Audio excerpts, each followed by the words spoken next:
بسم اللہ الرحمن الرحیم۔ السلام علیکم تمام سننے والوں کو خوش آمدید میری چینل سچی آپ بیتی پر۔ تو جن دوستوں نے ابھی تک میری چینل سچی آپ بیتی کو سبسکرائب نہیں کیا ہے وہ اسے سبسکرائب کریں اور بیل کے بٹن کو آل پر پریس کریں تاکہ آپ کو ملتی رہے چینل کی تمام اپڈیٹ۔ جو دوست میری چینل پر بھی نئے آئے ہیں میں اپنے ان نیو سبسکرائبر کو خوش آمدید کہتی ہوں۔ تو آج کی سچی آپ بیتی ہمیں جنہوں نے بھیجی ہے انہوں نے اپنا نام ہم سے ظاہر نہ کرنے کی درخواست کی ہے۔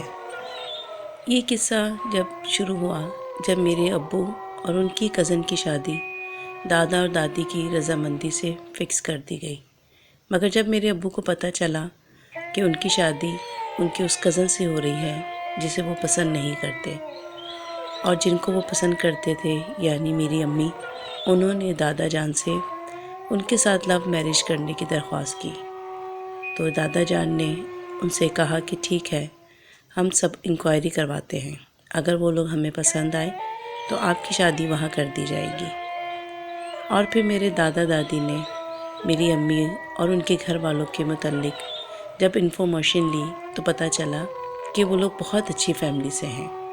پھر ان کی رضامندی سے میری امی اور میرے ابو کی شادی ہو گئی، مگر جس کزن سے ابو نے شادی سے انکار کیا تھا اس کزن کی شادی میرے چچا کے ساتھ ہونا قرار پائی اور ایک ہی دن میرے ابو اور چچا کی شادی ہو گئی۔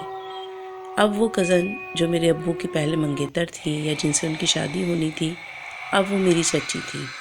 ان کی شادی 1 مارچ 1997 کو ہوئی اور اسی دعوت میں میرے چچا اور چچی کی بھی شادی ہو گئی۔ میری چچی نے بچپن ہی سے میرے ابو کے ساتھ شادی کے خواب دیکھے تھے اور جب ان کا یہ خواب پورا نہ ہوا، ان کی شادی میرے چچا سے ہوئی تو ان کے دل میں میرے ابو اور میری امی کے لیے بہت زیادہ نفرت پیدا ہو گئی اور اسی نفرت کا نتیجہ ہم نے ابھی تک بھگتا تھا۔ پھر میرے چچا اور چچی کی جو اجوازی زندگی تھی وہ بھی صحیح طریقے سے چل نہیں پا رہی تھی، کیونکہ آئے دن ان میں لڑائی جھگڑا رہتا تھا اور میری چچی کو میری امی سے بہت زیادہ مسئلہ مسائل رہتے تھے۔ وہ ان کو ذرا بھی پسند نہیں کرتی تھیں۔ ایک تو میری امی ان کے خاندان سے نہیں تھی اور دوسری وہ میرے ابو کی پسند تھی۔ اسی بات کو جواز بنا کر اکثر چچی میری دادی کے کان بھی بھرا کرتی تھیں، مگر میرے ابو جو تھے میری امی سے بہت زیادہ پیار کرتے تھے۔ اور پھر اللہ تعالیٰ نے 2 سال کے بعد مجھے ان کی گود میں ڈالا اور میرے امی ابو مجھے پا کر بہت خوش تھے، مگر میرے چچا اور چچی کو اولاد کی خوشی نہ مل سکی اور یہ ایک اور وجہ تھی ان کے بیچ دوری جو بڑھ گئی تھی۔ آخر تنگ آ کر میرے چچا نے میری چچی کو طلاق دے دی اور 2001 میں ان دونوں کی علیحدگی ہو گئی۔ اور پھر 1 سال کے بعد میرے چچا نے دوسری شادی کر لی۔ جب میں 2 سال کی ہوئی تو میری وہ جو ابو کی کزن تھیں وہ بھی اسی محلے میں رہا کرتی تھیں اور کسی نہ کسی بہانے سے ان کا ہمارے گھر آنا جانا پھر بھی رہتا تھا، کبھی کسی تقریب میں یا کسی کی بیماری کی وجہ سے۔ اور ہمارے محلے کی سب سے بدنام عورت جو تھی، جو کہ جادو ٹونا اور تعویذ گنڈوں میں مشہور تھی، وہ ان کے گھر آنے جانے لگی۔ ان کا نام فریدہ تھا جو میرے ابو کی کزن تھی، اور جس عورت کے پاس وہ جاتی تھیں اس کا نام مہرالنساء تھا اور وہ جادو ٹونا کیا کرتی تھی۔ اور یہ جو فریدہ تھیں ان کا اس سے دوستانہ ہو گیا تھا۔ اور پھر آہستہ آہستہ میری امی ابو کی زندگی میں بھی بہت زیادہ تبدیلی آنے لگی۔ ان دونوں کے بھی لڑائی جھگڑے، فسادات اور ناراضگیاں رہنے لگیں اور آہستہ آہستہ ان لوگوں کی جو بات تھی وہ طلاق تک پہنچ گئی۔ اور پھر میری امی نے 2004 میں میرے ابو سے طلاق لے لی اور پھر میری امی مجھے میرے ابو کے پاس چھوڑ کر اپنے میکے چلی گئی اور میں اس ٹائم 4 سال کی تھی۔ اور وہ فریدہ آپا ان کا ہمارے گھر اب بہت زیادہ آنا جانا ہو گیا تھا اور وہ مجھے جب اکیلی ہوا کرتی تھیں مجھے کہا کرتی تھیں کہ تم مجھے اماں بلایا کرو، اور وہ میرا بہت زیادہ خیال رکھتی تھیں۔ مجھے کھانا کھلانا، کپڑے پہنانا، بال بنانا، بہت زیادہ مجھ سے محبت کرتی تھی۔ اور ایک دن میں ان کے ساتھ بیٹھی تھی تو میرے چچا تو گھر پر آئے۔ انہوں نے دیکھا کہ فریدہ آپا مجھے اپنی گود میں بٹھائے مجھ سے کہہ رہی ہیں کہ تم مجھے اماں بلایا کرو۔ تو میرے چچا نے فوراً ہی مجھے ڈانٹ کر ان کے پاس سے بلایا اور ان سے کہا کہ آئندہ وہ اس گھر میں نہیں آئے، اور مجھے بھی سختی سے کہا کہ اب تم ان کے پاس مت جایا کرو۔ جب فریدہ آپا کا ہمارے گھر سختی سے آنا جانا بند ہو گیا تو میرے ساتھ جو تھے عجیب و غریب واقعات شروع ہو گئے۔ مجھے ایسا لگتا کہ جیسے میری امی مجھے آواز دے رہی ہوں، اور کبھی پیچھے والے گارڈن میں بلاتی، کبھی اوپر چھت پر، یا کبھی کہیں اور اکثر ہی مجھے میری امی کا جو سایہ تھا گھر میں چلتا پھرتا نظر آنے لگا۔ اور اب وہ چیزیں تو مجھے گھر کے باہر بھی نظر آتی تھیں۔ جب میں اسکول ہوا کرتی تو مجھے اسکول میں بھی اپنی امی نظر آتی تھیں اور وہ مجھے اپنے پاس بلایا کرتی تھیں، مگر جیسے ہی میں ان کے قریب بڑھتی تو اچانک سے وہ غائب ہو جاتی تھی۔ اس چیز کو لے کر میں بہت زیادہ جو تھی وہ خوفزدہ تھی، اور میں اب اکثر بیمار رہنے لگی۔ پھر جب 2006 کی بات ہے، میں بہت زیادہ بیمار ہو گئی۔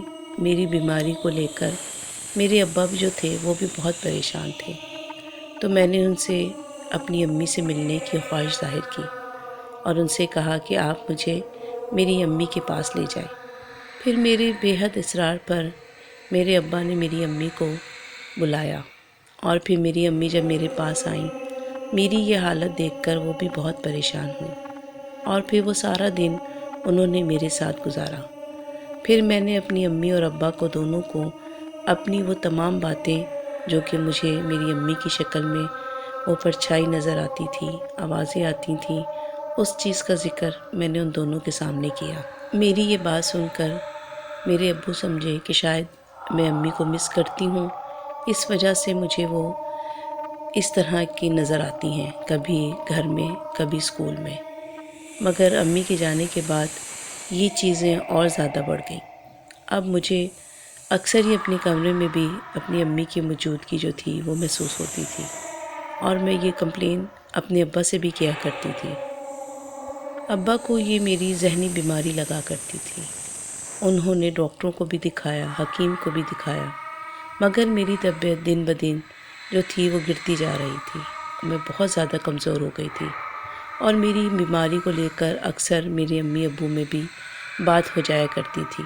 اور پھر تمام گھر والوں نے ان کو سمجھایا، اور پھر 23 فروری 2007 میں میرے امی ابو نے اسلامی طریقے سے شادی کر لی۔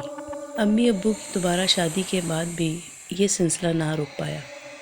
مجھے ابھی بھی امی گھر میں چلتی پھرتی نظر آتی، جیسے کہ کبھی امی میری چوٹی بنا رہی ہوتی تو میں دیکھتی کہ امی دوسرے کمرے سے نکل کر آ رہی ہیں، اور جب میں پیچھے پلٹ کر دیکھتی تو وہاں نہ امی ہوتی تھی نہ میری چوٹی بنی ہوئی ہوا کرتی تھی۔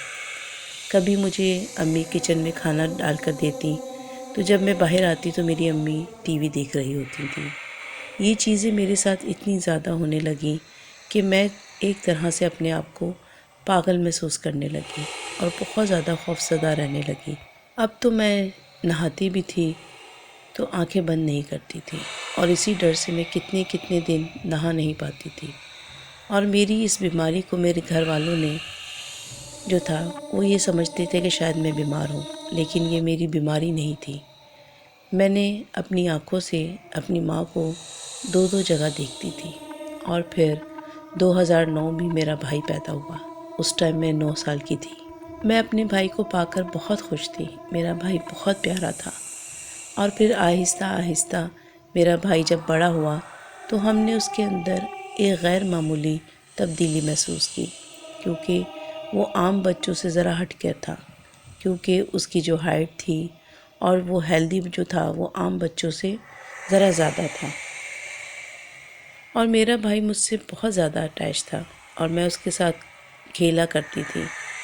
وہ جب 6 یا 7 ماہ کا تھا تو اس نے جو تھا جو پہلا لفظ اس نے میرا نام پکارنے کی کوشش کی، اور اتنی جلدی اتنے چھوٹے بچے بولا نہیں کرتے۔ اور ہم لوگ خوشی میں یہ تھے کہ شاید اس نے جو نام پکارا ہے وہ میرا ہے، کیونکہ میرا نام جو تھا بڑا مشکل تھا۔ اماں ابا کی بجائے اس نے ایک مشکل لفظ جو تھا وہ بولا تھا۔ میں خوش تھی کہ میرا بھائی مجھ سے بہت زیادہ پیار کرتا ہے۔ ابھی بھی مجھے اپنی امی کی پرچھائی جو تھی وہ اکثر نظر آیا کرتی تھی۔ 2015 کی بات ہے کہ میرے بھائی کو میرے ابو نے ایڈمیشن کروا دیا اسکول میں، اور میں اس ٹائم 9 کلاس میں تھی۔ میرا بھائی انٹرویل میں بھی آ کر میرے ساتھ بیٹھتا تھا اور مجھ سے باتیں کیا کرتا تھا۔ اب مجھے تھوڑا تھوڑا سا اپنے بھائی سے جو تھا وہ ڈر لگنے لگا، کیونکہ صبح سے لے کے رات تک وہ میرے ساتھ بالکل سائے کی طرح رہتا تھا، چپکا رہتا تھا، اور اب مجھے اس کے ہنسنے، اس کے بات کرنے سے خوف محسوس ہوتا تھا۔ میرا بھائی کافی ہیلدی تھا اور وہ اکثر مجھے کہتا تھا اپنی گود میں اٹھاؤ، میرے ساتھ کھیلو، اور اس کی اس طرح کی حرکتیں جو تھیں وہ مجھے تھوڑا سا ڈراتی تھیں۔ جمعے والے دن اکثر میری امی ابو کے ساتھ نماز پڑھنے مسجد جایا کرتی تھیں، اور ہم دونوں بہن بھائی گھر پر ہی نماز ادا کرتے تھے۔ جب میں نماز پڑھتی تھی تو وہ بھی میرے ساتھ ہی جانماز بچھاتا تھا، نماز پڑھتا تھا، مگر کبھی بھی اس نے پوری نماز ادا نہیں کی، بیچ میں سے اٹھ کر چلا جاتا تھا۔ اور جب میں قرآن پاک کی تلاوت کرتی تھی تو وہ شور کرنے لگتا تھا، چیختا تھا، ہنستا تھا، اور اس کی یہ جو حرکت تھی یہ مجھے ڈراتی تھی، اور میں اتنی ڈسٹرب ہوتی تھی کہ اس کو اٹھا کر سلانے کے لیے لے جاتی تھی، اور جب اس کو سلاتی تھی پھر اس کے بعد میں آ کر قرآن پاک کی تلاوت کرتی تھی۔ اسی طرح ٹائم گزرتا رہا، اور جب میں نے میٹرک کر لیا تو کالج کے لیے، آگے پڑھائی کے لیے میرے ابا نے مجھے دوسرے شہر بھیجنا تھا، کیونکہ وہاں پہ ایک بہت ہی اچھا کالج تھا، اور وہیں پر ہاسٹل میں رہنے کا میرا انتظام مکمل ہوا۔ جب یہ بات گھر والوں کو بتائی گئی تو سب لوگ ہی خوش ہوئے، اور پھر ان سب نے مجھے مبارکباد دی۔ پھر رات میں ہم کھانے کے بعد جب میں اپنے کمرے میں آئی تو میرا بھائی جنید بھی میرے ساتھ میرے روم میں آ گیا۔ وہ اکثر میرے ساتھ ہی سویا کرتا تھا، اور آج بھی وہ میرے ساتھ ہی سو گیا۔ آدھی رات کو میری آنکھ کھلی، مجھے پانی کی پیاس لگی کیونکہ میرا گلا بہت زیادہ خشک ہو رہا تھا۔ میری عادت ہے کہ میں سیدھی طرف کروٹ لے کر لیٹتی ہوں، اور الٹی طرف جنید سو رہا تھا۔ ہمارے کمرے کے برابر ہی امی ابو کا کمرہ تھا۔ جیسے ہی میں انہیں اٹھنے کی کوشش کی تو مجھ سے اٹھا نہ گیا۔ میں نے اپنے آپ کو اٹھانے کی بہت کوشش کی، پھر اچانک ہی مجھے ایسا محسوس ہوا کہ جیسے میری گردن پر منو بوجھ ہو، اور جب میں نے اپنی گردن کے اوپر ہاتھ کیا تو مجھے واضح وہاں پر کسی کا ہاتھ محسوس ہوا، اور بہت سخت اور کھردرا ہاتھ، اور اس کا اتنا زیادہ وزن تھا کہ جیسے کہ وہ مجھے گردن کی سمیت ہی نیچے دبا رہا ہو، جیسے کہ وہ مجھے کہیں گاڑنے کی کوشش کر رہا ہو۔ میں نے بڑی مشکلوں سے اپنی گردن کو چھڑوانا چاہا، مگر وہ جو بھی چیز تھی اس نے بڑی طاقت سے مجھے جکڑا ہوا تھا۔ پھر میرے سر کے اوپر ہی آیت الکرسی کا کتا لگا ہوا تھا۔ جب میری اس پہ نظر پڑی تو مجھے خیال آیا کہ مجھے آیت الکرسی پڑھنی چاہیے، اور میں نے پھر دل ہی دل میں آیت الکرسی پڑھی۔ جیسے ہی میں نے آیت الکرسی کمپلیٹ کی، وہ جو چیز بھی تھی ایک جھٹکے کے ساتھ بیٹھ کے نیچے جا کے گری، اور جب میں اٹھی تو میں نے یہ دیکھا کہ جنید جو تھا وہ بیڈ سے نیچے گرا ہوا ہے، اور میں نے زوردار آواز میں اپنی امی کو آوازیں دی۔ جب امی اور ابو کمرے میں آئے، مجھ سے اٹھا نہیں جا رہا تھا بیڈ سے، مگر جیسے ہی میری امی نے دیکھا کہ جنید بیڈ سے نیچے گرا ہے، انہوں نے فوراً ہی جنید کو اٹھا کر بیڈ پہ لٹا دیا۔ جنید جو تھا وہ گہری نیند سو رہا تھا۔ پھر میں نے امی کو اپنے ساتھ ہونے والا قصہ سنایا، اور انہیں بتایا کہ ابھی کوئی میری گردن کے اوپر بہت زور ڈال کر مجھے نیچے پھینک رہا تھا، جیسے دبا رہا تھا مجھے، جیسے کہ میرا گلا دبانے کی کوشش کر رہا ہو۔ میرے یہ سب بتانے پر میرے ابا نے صبح کسی حافظ صاحب کو بلایا۔ اس دن جو جنید تھا وہ تمام دن سوتا رہا۔ اس کے اتنی زیادہ سونے پر میرے ابا نے شام میں اسے جگایا کہ آخر کیا وجہ ہے کہ وہ اتنا سو رہا ہے۔ پھر جیسے ہی جنید اٹھا تو وہ میری طرف بڑھا اور آ کر میری کمر کے ساتھ لپٹ گیا اور آہستہ آہستہ سے رونا شروع کیا۔ پھر اس کی یہ آواز بڑھتی چلی گئی اور اس کی جو میرے کمر کے گرد بازو تھے اس کی مضبوطی بہت زیادہ بڑھتی گئی۔ ایک طرح سے اس نے مجھے بہت زیادہ جو تھا دبایا ہوا تھا، جکڑا ہوا تھا۔ اور پھر اس کی آواز آہستہ آہستہ ایک بڑے مرد کی آواز میں تبدیل ہو گئی اور اس نے رونا شروع کر دیا۔ جیسے جیسے اس کا رونا بڑھتا اور اس کی جو گرفت تھی وہ اور زیادہ ٹائٹ ہوتی جا رہی تھی۔ اس کی ٹائٹ گرفت سے میری جو تھی وہ جان نکل رہی تھی، اور میری یہ حالت دیکھ کر میری امی جو سامنے کھڑی تھیں وہ سمجھ گئیں کہ مجھے بہت زیادہ درد محسوس ہو رہا ہے، کیونکہ میں کچھ بول بھی نہیں پا رہی تھی۔ پھر میری امی نے حافظ صاحب کو بلایا، اور جب حافظ صاحب میرے کمرے میں آئے تو انہوں نے جب یہ منظر دیکھا کہ میرا اتنا چھوٹا سا بھائی ایک مردانہ آواز میں رو رہا ہے، تو انہوں نے اللہ کا کلام پڑھنا شروع کیا اور آنکھیں بند کر کے انہیں اونچی آواز میں انہوں نے تلاوت شروع کر دی۔ جیسے حافظ صاحب تلاوت اونچی آواز میں کر رہے تھے، اسی طرح جنید نے بھی اونچی آواز میں رونا شروع کیا، اور اس کی ہاتھوں کی مضبوطی اب جو تھی میری سانس کو بند کر رہی تھی۔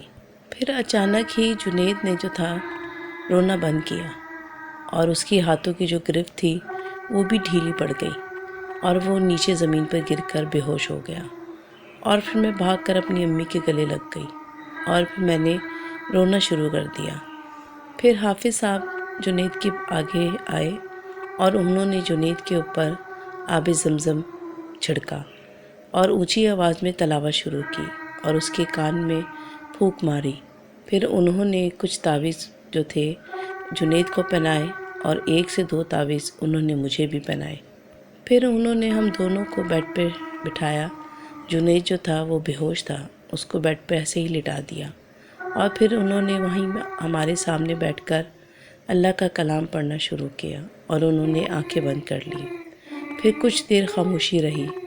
پھر جب انہوں نے آنکھیں کھولی تو انہوں نے بتایا کہ ابھی انہوں نے ایک جن کو حاضر کیا تھا، جو کہ نور النساء کے کہنے پر اس گھر میں آیا تھا۔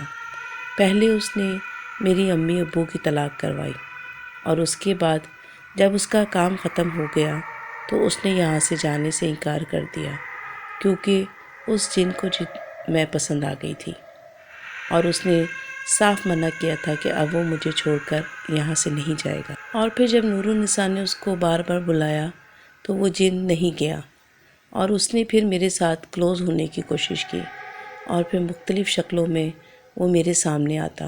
جب اس کو پتہ چلا کہ میں اپنی امی کو یاد کرتی ہوں تو اس نے میری ماں کی شکل اختیار کر لی، اور پھر جب میرا بھائی پیدا ہوا تو اس نے اس کے اوپر حاوی ہو کر میرے قریب رہنے کی کوشش کی۔ اس کو مجھ سے اتنی محبت ہو گئی تھی کہ وہ چاہتا تھا کہ میں اس کی جو تھی اس کے بس میں آ جاؤں اور وہ ہمیشہ میرے ساتھ رہے۔ اسی لیے اس نے میرے بھائی کے اوپر حاوی ہو کر میرے ساتھ وقت گزارا، اور میری ماں کی شکل میں آ کر وقتاً فوقتاً وہ میرے قریب ہوتا چلا گیا۔